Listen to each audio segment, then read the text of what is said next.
Hello guys, आपका स्वागत है मेरे यूट्यूब चैनल उड़ान में। आज हम पढ़ेंगे एम एन रॉय के बारे में। यह पॉलिटिकल साइंस के इंडियन थिंकर में से एक है। जितने भी हमारे इंडियन थिंकर हैं उनको मैंने सभी को कवर करवा दिया है। आज हमारा ये लास्ट टॉपिक है, इसे भी आज हम अच्छे से कवर करेंगे। चलो पढ़ते हैं एम एन रॉय के बारे में। इनका जन्म 1886 में हुआ था। 1954 में इनका देहांत हो गया था। इन्होंने अपने जीवन काल में बहुत सारे महत्वपूर्ण कार्य किए हैं, अपनी पार्टी बनाई और इसी के साथ इम्पोर्टेंट बुक भी है इनकी, उनके बारे में भी हम पढ़ेंगे। चलो पढ़ते हैं। विचारिक जीवन था इनका जो उनको 3 भागों में बांटा गया है। पहला चरण है क्रांतिकारी राष्ट्रवादी थे 1908 से 16 के बीच, कट्टर मार्क्सवादी रहे 1917 से 31 के बीच, नव मानववादी रहे 1936 से 47 के बीच। इसके बाद आता है इन्होंने गांधी व नेहरू की आलोचना की थी, अहिंसा का विरोध करते रहे, उनके जो विचार थे उनका समर्थन नहीं किया था इन्होंने। सर्वहार क्रांति का समर्थन किया कि सभी के हित के लिए जो क्रांति होनी चाहिए उसका समर्थन किया इन्होंने। 1918 में समाजवाद अध्ययन किया था और इसी दौरान अपना नाम बदलकर मानवेंद्र नाथ रॉय रख लिया था। पहले था इनका नाम एम एन भट्टाचार्य। 1918 में इन्होंने एम एन रॉय रखा था अपना नाम, ठीक है, इम्पोर्टेंट है। इसके बाद आएगा इन्होंने नाजीवाद का विरोध किया, दल विहीन लोकतंत्र का समर्थन किया था, साम्यवाद का खंडन किया।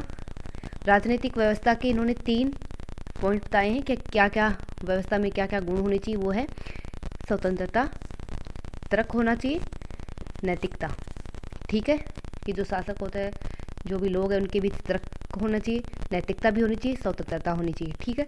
इसके बाद आता है जो नव मानववादी विचारधारा रही थी उनके 2 आधार बताए इन्होंने। वो है, पहली है स्वतंत्रता, दूसरी है नैतिकता, ठीक है। इसके बाद आएगा इनका एक फेमस कथन है, मनुष्य ही सभी वस्तुओं का मानदंड है।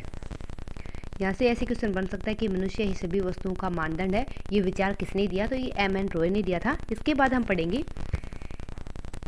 नव मानववाद समाज में इन्होंने क्या कहा कि ये चाहते थे कि आर्थिक पुनर्गठन हो, हमारे आर्थिक विकास के लिए हमारा आर्थिक ही पुनर्गठन किया जाना चाहिए, शिक्षा का विकास करना चाहिए और वैज्ञानिक ज्ञान पर बल दिया था कि हमारे देश के विकास के लिए, हमारी जनता की भलाई के लिए हमारे वैज्ञानिक ज्ञान होना चाहिए, शिक्षा का विकास होना चाहिए और हमारा आर्थिक जो ढांचा है उसका पुनर्गठन किया जाना चाहिए, ठीक है। इन्होंने ये 3 चीज़ें बोली थी, ठीक है।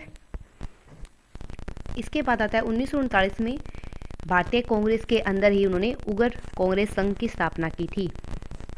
1939 के अंदर एम एन रॉय ने भारतीय जो कांग्रेस थी उसी के अंदर उग्र कांग्रेस संघ बनाया था।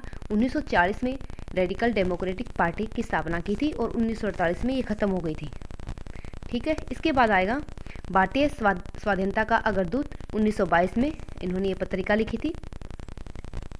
अगले जो समाचार पत्र था साप्ताहिक था वो है इंडिपेंडेंट इंडिया, 1937 में लिखा था। इसका 1949 में नाम बदलकर रेडिकल ह्यूमनिस्ट कर दिया था, ठीक है। इसके बाद आती है इनकी इंपॉर्टेंट बुक आती है, उनके बारे में भी हम पढ़ लेते हैं। द कम्युनिस्ट इंटरनेशनल 1920 में आई थी। The future of Indian politics 1920 में आई थी। इंडिया एंड ट्रांसलेशन 1922 में, इसमें वर्गीय विश्लेषण किया गया है, ठीक है। इस अगली है द प्रॉब्लम ऑफ फ्रीडम 1945 में। Revolution and counter revolution in China 1946 में आई थी ये बुक। इसके बाद I knew humanism A manifesto 1947 में। ये इनकी इंपॉर्टेंट बुक है। उम्मीद करती हूँ कि इस वीडियो के माध्यम से ये टॉपिक आपका अच्छा से कवर हो गया होगा। अगर वीडियो पसंद आई तो लाइक एंड सब्सक्राइब करना ना भूलें। Thank you.